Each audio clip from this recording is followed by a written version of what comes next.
Los tres mosqueteros. Alejandro Dumas. Capítulo 11. La intriga se enreda. Hecha la visita al señor de Treville, D'Artagnan pensativo tomó el camino más largo para regresar a su casa. ¿En qué pensaba D'Artagnan para apartarse así de su camino, mirando las estrellas del cielo, ora suspirando, ora sonriendo? Pensaba en la señora Bonacieux. Para un meteorito de mosquetero, la joven era casi una realidad amorosa, linda, misteriosa, iniciada en gran número de secretos que reflejaban tan encantadora gravedad en sus graciosas facciones. Inspiraba dudas de no ser sensible, lo cual es un atractivo irresistible para los amantes nobles. Además, D'Artagnan la había liberado de las manos de aquellos demonios que querían registrarla y maltratarla, y este gran servicio había establecido entre ella y él uno de esos sentimientos de gratitud que tomaban tan fácilmente un carácter más tierno.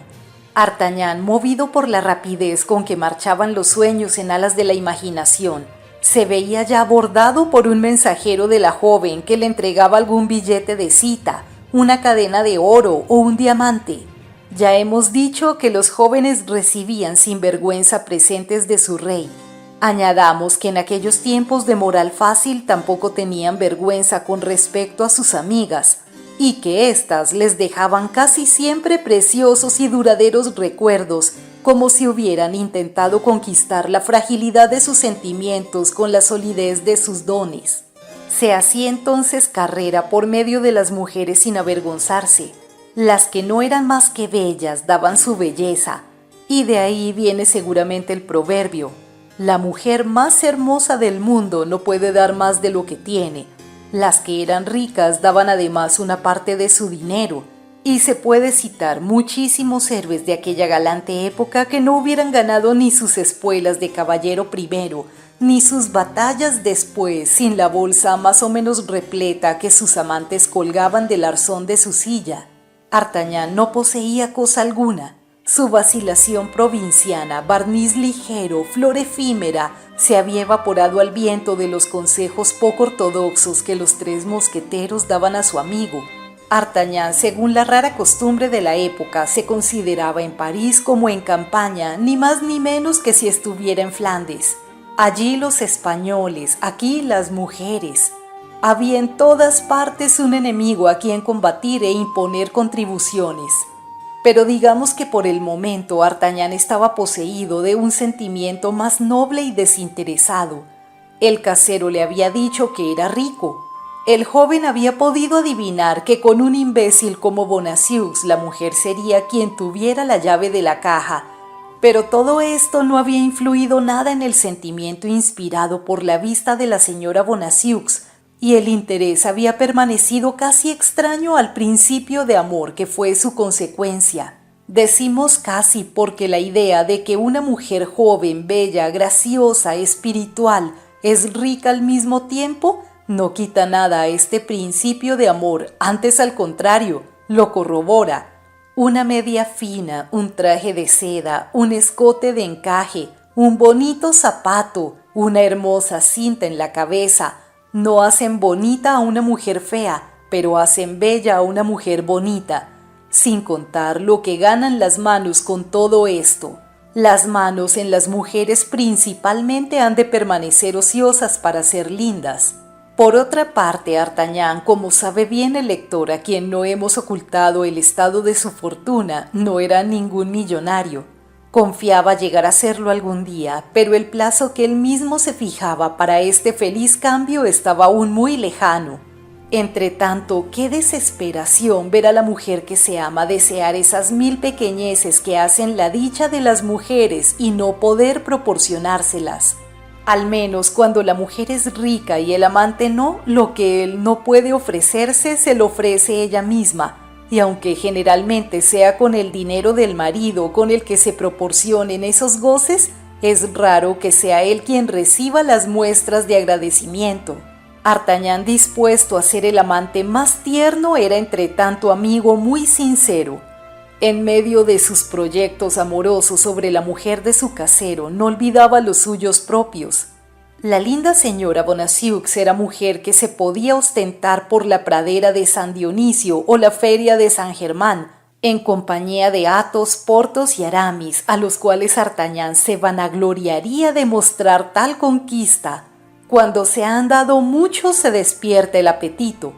Artagnan hacía algunas horas que notaba esto y pensaba que podría tener alguna de esas comidas placenteras en que se tocaba por un lado la mano de un amigo y por el otro el pie de la mujer que se ama. Por fin, en los momentos de angustia, en las situaciones críticas, Artagnan sería el salvador de sus amigos. Y Bonacieux, a quien Artagnan había puesto en manos de los esbirros, maldiciendo de él en voz alta y prometiéndole por lo bajo salvarle, debemos confesar a nuestros lectores que Artagnan no pensaba en él, o que si pensaba era para decir que estaba bien donde fuera. El amor es la más egoísta de las pasiones. No obstante, tranquilícense nuestros lectores. Si Artagnan olvida al pobre hombre o hace por olvido so pretexto de que no sabe dónde lo han llevado, nosotros que sabemos dónde está no le olvidamos. Pero por ahora procuremos hacer lo que el enamorado Gascón. Más adelante nos ocuparemos del digno casero. Artagnan, pensando en sus futuros amores, hablando a la noche, sonriendo a las estrellas, subía por la calle de Cherche-Midi o Chose-Midi. Como se encontraba en el barrio de Aramis, se le ocurrió la idea de hacer una visita a su amigo para darle algunas explicaciones sobre los motivos que le habían hecho enviar a Planchet, invitándole a acudir inmediatamente a la ratonera. Si Aramis estaba en casa cuando fue a buscarle Planchet, sin duda había corrido a la calle de Fossoyeurs y, no encontrando allí a nadie a salvo sino tal vez a sus dos amigos, no había podido saber lo que aquello significaba. Esta molestia merecía una explicación. He aquí lo que Artagnan se decía en voz alta. En voz baja pensaba que esta era para él una ocasión de hablar de la linda señora Bonacieux, de que su espíritu, si no su corazón, se hallaba lleno. A propósito de un primer amor, es inútil pedir discreción, pues va acompañado de una alegría tan grande que es necesario que se desborde, si no nos ahogaría. París desde 2 horas antes estaba sombrío y comenzaba a quedar desierto. Las 11 daban en todos los relojes del barrio de San Germán hacía buen tiempo, y Artagnan seguía una callejuela situada en el emplazamiento que ocupa la calle de Assas, respirando las emanaciones embalsamadas que por la calle de Vaugirard enviaban los jardines refrescados por el rocío y la brisa de la noche. A lo lejos resonaban, aunque amortiguadas por las ventanas cerradas, las voces salidas de algunas tabernas perdidas en la explanada. Llegado el término de la callejuela, Artagnan volvió a la izquierda. La casa que habitaba Aramis se hallaba situada entre la calle Cassette y la de Servandouin. Artagnan acababa de pasar la calle Cassette y veía ya la puerta de la casa de su amigo, oculta bajo un follaje de sicomoros y clematides que la festonaban, cuando vio algo como una sombra que salía de la calle de Servandouin. Aquella sombra iba envuelta en un manto, y Artagnan supuso de pronto que era un hombre, pero en la escasa estatura y en la vacilación del paso reconoció a una mujer. Además, aquella mujer, como si no hubiera estado segura de la casa que buscaba, levantaba la cabeza para mirar, se detenía, volvía atrás y luego seguía adelante. Artagnan tuvo curiosidad. «Si le ofreciera mis servicios», pensó, «parece joven, tal vez sea bonita. Oh, sí, pero una mujer que corre las calles a esta hora no sale sino para ver a su amante. ¡Pardiez! Si fuera a turbar una cita, ¿no sería el mejor medio de entrar en relaciones?» Entretanto, la mujer seguía avanzando, contando las casas y las ventanas. Esto no era cosa larga ni difícil. No había más que 3 casas en aquel lado de la calle y solo 2 ventanas daban a ella. Una, la del pabellón paralelo al que Aramis ocupaba, la otra, la del mismo Aramis. «¡Pardiez!», se dijo Artagnan acordándose de la sobrina del teólogo. «Sería extraordinario que esta paloma buscara la casa de nuestro amigo, y por quien soy que así parece. ¡Ah, mi querido Aramis! Ahora no me ha de quedar sospecha». y Artagnan, encogiéndose todo lo que pudo, se ocultó en el lado más oscuro de la calle, cerca de un banco de piedra situado en el fondo de un nicho. La joven siguió avanzando, y la llamamos ya joven con toda seguridad, porque además de que la esbeltez de su cuerpo la denunciaba, había dejado oír una tosecita que denunciaba una voz fresca. Artagnan pensó que aquella tos era una seña, sea que hubiera respondido a esta tos con una señal parecida que había ahuyentado las irresoluciones de la desconocida, o que sin ningún socorro extraño ésta hubiera por fin adquirido la seguridad de haber llegado al término de su carrera. Lo cierto es que se acercó decididamente a la ventana de Aramis y dio con la mano 3 golpecitos con intervalos iguales. «Esa es la casa de Aramis», murmuró Artagnan. «¡Ay, hipócrita! Ya sé a qué atenerme en cuanto a tu teología». Apenas habían sonado los 3 golpes cuando se abrió el postigo de la ventana y brilló una luz a través de los cristales. «¡Hola!», dijo el gascón. «No se abre la puerta sino la ventana. La visita era esperada. Ahora abrirá los cristales y la dama penetrará por asalto. Muy bien». Pero con gran asombro de Artagnan, los cristales permanecieron cerrados y la luz desapareció. Artagnan pensó que aquello no podía seguir y siguió observando con sus 5 sentidos. Tenía razón. Al cabo de algunos segundos resonaron en el interior 2 golpes secos.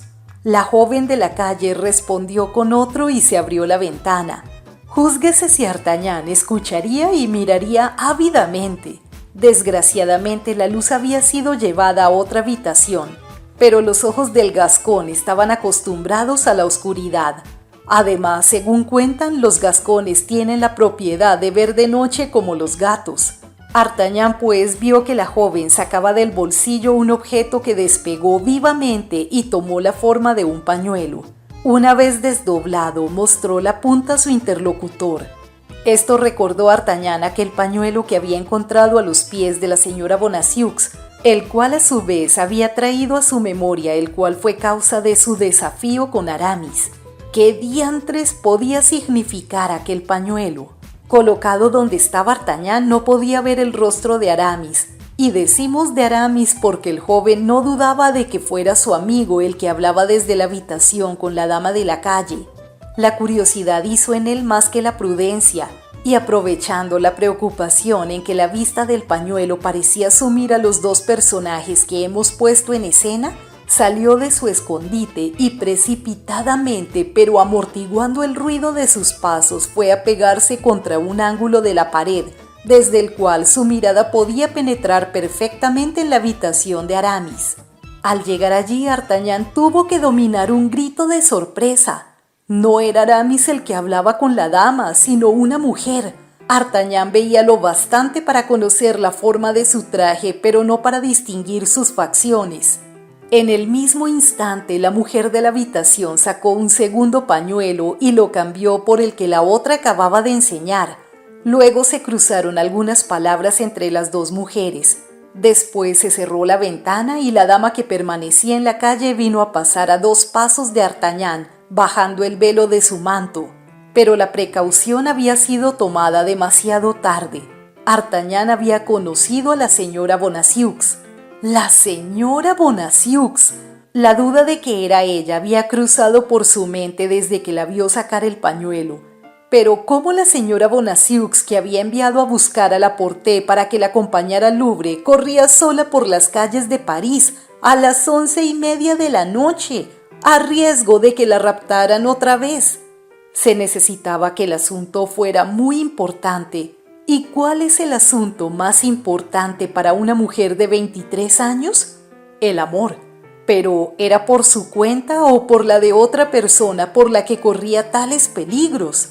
He aquí lo que se preguntaba el joven, a quien el demonio de los celos mordía en el corazón como si fuera ya un amante. Por lo demás, había un medio muy seguro de averiguar a dónde iba la señora Bonacieux: seguirla. Este medio era tan natural que Artagnan lo adoptó por instinto. Pero a la vista del joven, que se destacaba de la pared como una estatua de su nicho, y al ruido de los pasos que oyó detrás de ella, la señora Bonacieux dejó escapar un ligero grito y huyó. D'Artagnan corrió detrás de ella. No era cosa muy difícil para él alcanzar a una mujer cuyo manto embarazaba su paso, de modo que la alcanzó antes de llegar al término de la calle. La infeliz estaba rendida no por la fatiga, sino por el terror, y cuando D'Artagnan le puso la mano en el hombro, cayó sobre una rodilla gritando con voz apagada: «Mátenme si quiere, pero no sabrán nada». D'Artagnan la levantó pasándole un brazo por la cintura, y como comprendió por su peso que se hallaba próxima a desmayarse, se apresuró a tranquilizarla con protestas de adhesión. Estas protestas no eran nada para la señora Bonacieux, porque lo mismo podían hacerse con las peores intenciones del mundo, pero la voz era todo. La mujer creyó reconocer el timbre de esta voz. Abrió los ojos, dirigió una mirada al hombre que le había dado tan gran susto y reconociendo a D'Artagnan dio un grito de alegría. «¿Es usted? ¿Es usted? Gracias, santo Dios, gracias». «Soy yo», dijo D'Artagnan, «a quien Dios envía para velar por usted». «¿Me seguía con esa intención?», preguntó con una sonrisa llena de coquetería la joven, cuyo carácter un poco burlón se sobrepuso a todo y cuyo miedo había desaparecido desde que reconoció un galán en el que creía un enemigo. «No», dijo D'Artagnan, «no, lo confieso, la casualidad me ha puesto en su camino. He visto a cierta mujer llamar a la ventana de uno de mis amigos». «¿De uno de sus amigos?», interrumpió ella. «Ciertamente, Aramis es uno de mis mejores amigos». «¿Aramis? ¿Quién es Aramis?». «¿Cómo? ¿Va a decirme que no conoce a Aramis? Es la primera vez que oigo su nombre». «¿Y es también la primera vez que viene a esta casa?». «Sin duda». «¿Y no sabía que en ella habitara ese joven?». «No». «¿Un mosquetero?». «No». «¿No era él a quien buscaba?». «No, ciertamente. He hablado con una mujer». «Ya lo sé, pero ¿esa mujer es amiga de Aramis?». «Lo ignoro». «Debe serlo porque está en su misma casa». «No tengo que ver con eso». «¿Pero quién es ella?». «Ese no es mi secreto». «Apreciable amiga, usted es encantadora, pero es también la mujer más misteriosa». «¿Pierdo algo por eso?». «Al contrario, es adorable». «Entonces deme el brazo». «Con mucho gusto». «Y sígame». «¿A dónde?». «¿A dónde voy?». «¿Pero a dónde va?». «Ya lo verá, pues me dejará en la puerta». «¿Tendré que esperarla?». «Sería inútil». «¿Volverá sola?». «Puede que sí, puede que no». «¿Pero la persona que la acompañe será hombre o mujer?». «Lo ignoro todavía». «¿No lo sabe?». «¿Cómo?». «Yo lo sabré». «¿Cómo?». «Esperando para verla salir». «En ese caso me despido». «¿Qué?». «No lo necesito». «Pero había pedido». «La compañía de un caballero y no la vigilancia de un espía». «La palabra es cruel». «¿Cómo se llama a los que siguen a la gente a pesar suyo?». «Indiscretos». «La palabra es muy suave». «Bien, señora, ya veo que es preciso hacer todo lo que quiere». «¿Por qué se ha privado del mérito de hacerlo, desde luego?». «No hay ningún mérito en arrepentirse». «¿Y usted se arrepiente de corazón?». «Yo mismo lo ignoro, pero lo que sé es que le prometo hacer todo lo que quiera si me permite acompañarla». «¿Me dejará luego?». «La dejaré». «¿Sin espiar mi salida?». «Lo prometo». «¿Palabra de honor?». «Palabra de caballero». «Deme pues el brazo». D'Artagnan dio el brazo a la señora Bonacieux y los dos echaron a andar hacia la calle de la Harpe. Al llegar allí, la joven parecía vacilar como había vacilado en la calle de Vaugirard. Sin embargo, por ciertas señales creyó reconocer una puerta y deteniéndose dijo: «Aquí es donde tengo mis ocupaciones. Le doy 1000 gracias por su compañía que me ha salvado de tantos peligros. Es el momento de cumplir su palabra. He llegado a mi destino. ¿No tiene nada que temer al regreso?». «No tendré que temer más que a los ladrones». «¿Y no es eso nada?». ¿Qué podrían quitarme? Nada llevo. ¿No se acuerda de ese hermoso pañuelo bordado? ¿Cuál? El que ha guardado en el bolsillo. ¡Calle, desgraciado!, exclamó la joven. ¿Quiere perderme? Ya ve que aún existe peligro para usted, puesto que una sola palabra la hace temblar, y confiesa que si se oyera esa palabra estaría perdida. ¡Ah, señora!, exclamó Artagnan cogiendo la mano a la joven y mirándola ardientemente. Sea bondadosa, confíe en mí. ¿No ha leído en mis ojos que en mi corazón no hay para usted más que abnegación y simpatía? Sí, repuso la señora Bonacieux. Por eso puede preguntarme mis secretos y se los manifestaré, pero los de los demás es diferente. Bien, dijo Artagnan, puesto que esos secretos pueden tener influencia sobre su vida, es preciso que yo los descubra. Guárdese bien de hacerlo, exclamó la joven con una gravedad que hizo estremecer a Artagnan. Oh, no se mezcle nada de lo que me concierne, no intente ayudarme en nada, y esto se lo pido en nombre del interés que le inspiro, en nombre del servicio que me ha prestado y que no olvidaré en mi vida. Créame más bien en lo que le digo, no se ocupe más de mí, que yo no exista para usted, que sea como si nunca me hubiera visto.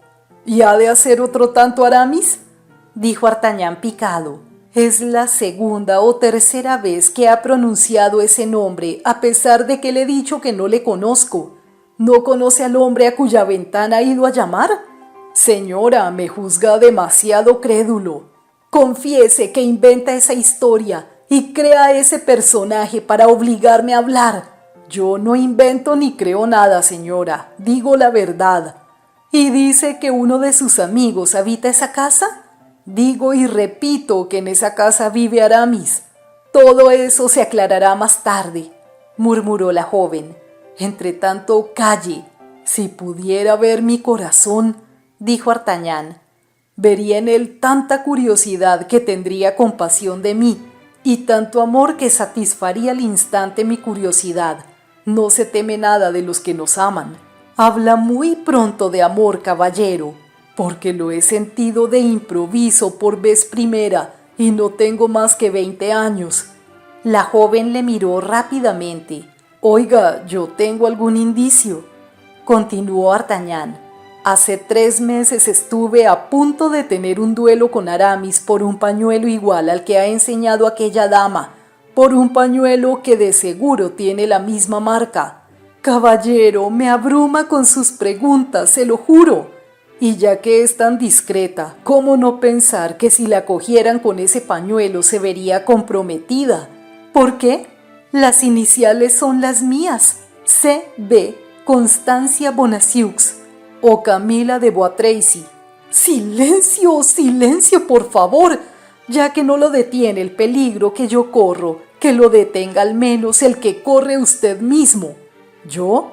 Sí, usted corre peligro de ser preso, quizás muerto si me conoce. Entonces ya no la abandono. ¡Caballero!, dijo la joven juntando las manos en ademán de súplica. En nombre del cielo, por el honor de un militar, en nombre de la cortesía de un hombre bien nacido, aléjese. Están dando las 12 y a esta hora me aguardan. Señora, dijo el gascón inclinándose, no puedo negar nada a quien me lo suplica de ese modo. Esté satisfecha, ya me alejo.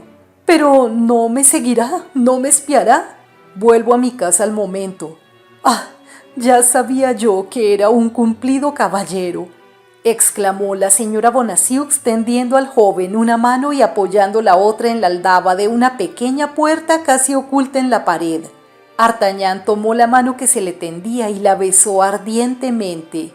¡Ah, quisiera ya no haberla visto en mi vida!, exclamó Artagnan con esa brutalidad sencilla que las mujeres prefieren muchas veces a las fingidas lisonjas de la cortesía, porque descubre el fondo del pensamiento y prueba que el sentimiento predomina sobre la razón. Pues bien, dijo ella con voz acariciadora y oprimiendo la mano de D'Artagnan, que no había soltado la suya. Yo no diré otro tanto de usted. Lo que está aplazado no está perdido. Quién sabe si algún día, libre de los lazos que hoy me sujetan, me será posible satisfacer su curiosidad. ¿Hará la misma promesa, mi amor?, exclamó D'Artagnan en el colmo de la alegría. Oh, en cuanto a eso, no puedo comprometerme. Dependerá de los sentimientos que me inspire. De modo que hoy, señora, hoy no tengo más que gratitud. Ah, usted es encantadora, dijo D'Artagnan con tristeza, y abusa de mi amor. No uso de su generosidad, pero créame, con algunas personas no se pierde ningún servicio. Me hace el más feliz de los hombres. No olvide esta noche ni esa promesa. Esté tranquilo, de todo me acordaré cuando llegue la ocasión. Marche, me esperan a las 12 en punto y llego con retraso de 5 minutos.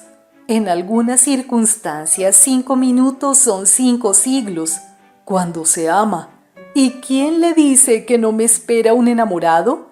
¿La espera un hombre?, dijo D'Artagnan. ¿Empezará otra vez la discusión?, exclamó la señora Bonacieux con una sonrisa no exenta de impaciencia. No, ya me marcho.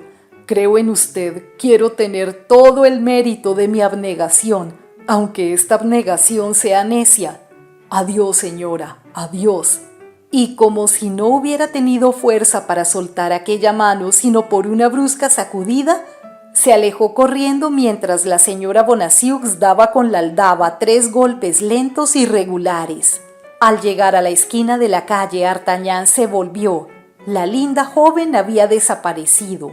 D'Artagnan siguió su camino. Había dado su palabra de no espiar a la señora Bonacieux, y aunque su vida hubiera dependido del sitio al que ella se dirigiera o de la persona que debía acompañarla, el gascón hubiera vuelto a su casa como había prometido. 5 minutos después estaba en la calle de Fossoyeurs. «Pobre Athos», decía, «no sabrá lo que esto significa. Quizás se habrá dormido esperándome o se habrá vuelto a su casa y habrá sabido que se ha refugiado en ella una mujer en casa de Athos. Después de todo, había otra en casa de Aramis. Todo esto es muy raro y no sé cómo acabará». «Mal, señor, mal», repuso una voz que el joven reconoció por la de Planchet, porque pensando en voz alta como las gentes muy preocupadas, había entrado en el corredor en cuyo fondo estaba la escalera de su habitación. «¿Cómo mal? ¿Qué quieres decir, necio?», preguntó D'Artagnan. «¿Qué ha sucedido?» «Toda clase de desgracias». «Habla». «En primer lugar, Athos está preso». «¿Preso? ¿Cuál es la causa?» «Le han encontrado en su habitación y le han tomado por usted». «¿Por qué no ha dicho su nombre? ¿Por qué no ha dicho que no tiene nada que ver en este asunto?» «No quiso hacerlo. Al contrario, se ha acercado a mí y me ha dicho en voz baja: tu amo necesita su libertad en este momento y yo no, porque él lo sabe todo y yo nada. Le creerán preso y esto le dará tiempo. Dentro de 3 días diré quién soy y tendrán que liberarme». «Valiente Athos, noble corazón», murmuró D'Artagnan. «Le reconozco en este rasgo. ¿Y qué han hecho los esbirros?» «4 han ido a llevarle a la Bastilla o al fuerte del obispo. Otros 2 se han quedado con unos hombres vestidos de negro que han registrado todo, llevándose todos los papeles. Y por fin los 2 últimos estuvieron de centinelas en la puerta mientras duró la operación. Cuando todo estuvo terminado, se marcharon dejando la casa vacía y la puerta abierta». «¿Y Porthos y Aramis?» «No los encontré en casa y no han venido». «Pero pueden venir de un instante a otro, porque les habrás dejado dicho que yo les esperaba». «Sí, señor». «Pues bien, no te muevas de aquí. Si llegan, diles lo que me ha sucedido y que me esperen en la taberna de la Piña. Aquí podría haber peligro porque la casa será vigilada. Yo corro a participar lo que ocurre al señor de Treville y luego iré a buscarles». «Perfectamente, señor». Pero no te muevas de aquí. ¿Tendrás miedo?, dijo Artagnan volviendo sobre su marcha para inspirar valor a su lacayo. Pierda cuidado, señor, dijo Planchet. Usted no me conoce. Yo soy valiente cuando quiero. Todo es empeñarse. Además soy picardo. Entonces es cosa convenida, dijo Artagnan. Te dejarás matar antes que abandonar tu puesto. Sí, señor. No hay nada que yo no sea capaz de hacer para demostrarle mi adhesión. Bien, pensó Artagnan. Parece que el método que he empleado con este muchacho es el bueno. Lo emplearé siempre que haga falta. Y con toda la ligereza de sus piernas, ya un poco cansadas por el trabajo de aquel día, se dirigió al palacio del capitán de mosqueteros. Tréville no estaba en casa. Su compañía daba la guardia en el Louvre y se encontraba allí. Como era muy interesante enterar de todo al ilustre personaje, Artagnan determinó ir al Louvre. Su uniforme de guardia debía abrirle paso. Bajó por la calle de Agustinos y subió por el muelle para tomar el puente nuevo. Por un momento tuvo la intención de cruzar en la barca, pero al llegar a la orilla del agua metió maquinalmente la mano en el bolsillo y vio que no llevaba dinero para pagar al barquero. Al llegar a la altura de la calle de la Delfina, vio desembocar por esta calle a dos personas juntas que le llamaron la atención, un hombre y una mujer. La mujer tenía el aspecto de la señora Bonacieux. El hombre se parecía a Aramis como una gota de agua a otra. Además, la mujer llevaba aquel manto negro que Artagnan veía aún dibujarse en la ventana de la calle de Vaugirard y en la puerta de la calle de la Harpe. El hombre vestía traje de mosquetero. La mujer llevaba el velo echado y el hombre su pañuelo en la cara, cuya doble precaución indicaba que los dos querían no ser conocidos. Tomaron el puente. Como este era el camino de Artagnan que conducía al Louvre, lo siguió. Antes de dar 20 pasos, el joven gascón estaba convencido de que aquella mujer era la señora Bonacieux y aquel hombre era Aramis. Al momento sintió el aguijón de los celos clavado en su corazón. Se encontraba doblemente ofendido por el amigo y por la que amaba ya con toda la fuerza de sus pocos años. Ella le había jurado que no conocía a Aramis, y un cuarto de hora después la veía del brazo del mosquetero. Artagnan no reflexionó que apenas hacía 3 horas que conocía a la encantadora joven, que ésta no le debía más que alguna gratitud por haberla liberado de los alguaciles que querían llevársela, y que nada le había prometido. Se miró como un amante ultrajado, burlado. La sangre y la cólera se agolparon en su cabeza y resolvió aclararlo todo. La joven y su acompañante, al notar que eran seguidos, redoblaron el paso. Artagnan echó a correr y les aventajó, y luego volvió sobre ellos en el momento en que se encontraban delante de la Samaritana, iluminada por un farol cuya luz se proyectaba en una parte del puente. Artagnan se detuvo delante de ellos y ellos delante de él. ¿Qué desea, caballero?, preguntó el mosquetero retrocediendo un paso y con un acento extranjero que probaba a Artagnan que se había engañado en una parte de sus conjeturas. «¿No es Aramis?», dijo éste. «No, señor, no es Aramis. Y su exclamación me prueba que me ha tomado por otro, por lo cual le perdono». «¿Que me perdona?», gritó Artagnan. «Sí», contestó el desconocido. «Déjeme pasar, puesto que nada tiene que ver conmigo». «Tiene razón, caballero», dijo Artagnan. «No es con usted, sino con esta señora». «A esta señora no la conoce». «Se equivoca, la conozco». «¡Ah!», dijo la señora Bonacieux en tono de queja. «Yo tenía su palabra de militar, su fe de caballero, y creía poder contar con ellas. Y usted, señora», dijo Artagnan turbado, «me ha ofrecido...». «Tome mi brazo, señora», dijo el extranjero, «y continuemos nuestro camino». Sin embargo, Artagnan, aturdido, anonadado por lo que le pasaba, se plantó con los brazos cruzados delante del mosquetero y de la señora Bonacieux. El mosquetero dio 2 pasos y apartó con la mano a Artagnan. Artagnan dio un salto atrás y tiró del acero. Al mismo tiempo y con la rapidez del rayo, el desconocido tiró del suyo. «¡En nombre del cielo, milord!», exclamó la señora Bonacieux, lanzándose entre los adversarios y cogiendo las espadas con las manos. «¿Milord?», exclamó Artagnan, iluminando por una idea súbita. «¿Será acaso...?» «Milord es el duque de Buckingham», dijo en voz baja la señora Bonacieux. «Ahora ya puede perdernos a todos».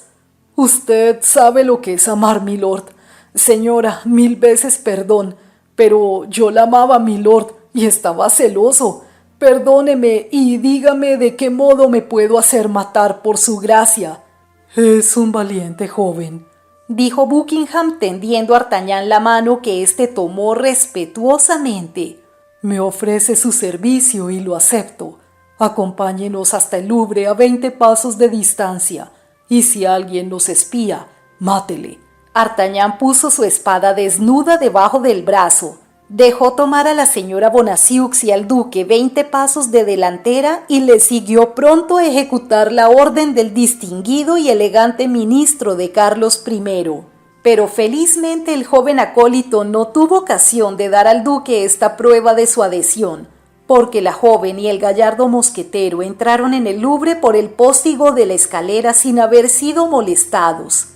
En cuanto a Artagnan, se marchó a la taberna de la Piña, donde encontró a Porthos y Aramis que le esperaban, pero sin darles otra explicación sobre la molestia que les había producido, les dijo que había terminado solo el asunto en el cual había creído necesaria su intervención.